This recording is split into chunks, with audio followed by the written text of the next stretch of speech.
నమస్తే, welcome to four sides TV. నేను మీ వాసుదేవన్.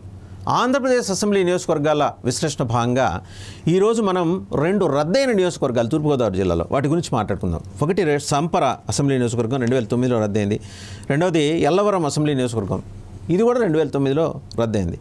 సంపర గురించి మాట్లాడుకుంటే 1967 నుంచి 2004 వరకు మొత్తం 9 సార్లు ఎన్నికలు జరిగినాయండి. కాంగ్రెస్ పార్టీ 5 సార్లు, తెలుగుదేశం 4 సార్లు గెలిచినాయి. మత్స్యకారులు 3 సార్లు, బ్రాహ్మణులు 2 సార్లు, రెడ్డి 2 సార్లు, కాపు 1 సారి, శెట్టిబలిజ 1 సారి. సో మొత్తం అన్ని కులాన్ని గెలిపించుకున్న నియోజకవర్గం సంపర అనొచ్చు. 1967లో 1972లోను చెరుకువాడ వెంకటరత్నం గారు కాంగ్రెస్ పార్టీ నుంచి గెలిచారు, బ్రాహ్మణ సామాజిక వర్గం. 1978లో మట్ట వెంకటరమణ గారు కాంగ్రెస్ పార్టీ నుంచి గెలిచారు, కాపు సామాజిక వర్గం. 1983, 1985, 1994 తిరుమాని సత్యలింగ నాయకర్ 3 సార్లు ఈయన గెలిచారు.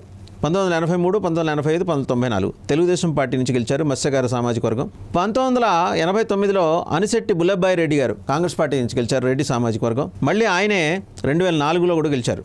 అనిశెట్టి బుల్లబ్బాయి రెడ్డి గారు కాంగ్రెస్ పార్టీ నుంచి 1989, 2004లో గెలిస్తే పిల్లి అనంతలక్ష్మి గారు 1999లో తెలుగుదేశం నుంచి గెలిచారు, శెట్టిబలిజ సామాజిక వర్గం. సో ఇదండి, ఇది 2009లో రద్దయింది. అలాగే మరొక నియోజకవర్గం ఎల్లవరం అసెంబ్లీ నియోజకవర్గం, ఇది కూడా 2009లో రద్దయింది. తెలుగుదేశం 6 సార్లు, కాంగ్రెస్ పార్టీ 4 సార్లు గెలిచింది. మొత్తం జరిగిన ఎన్నికలు 10, ఎస్సీలు 10 సార్లు గెలిచారు. పూర్తిగా ఇది ఎస్సీ నియోజకవర్గంగా చూడాలి, ప్రత్యేకంగా మళ్ళీ వేరే చెప్పాల్సిన అవసరం లేదు.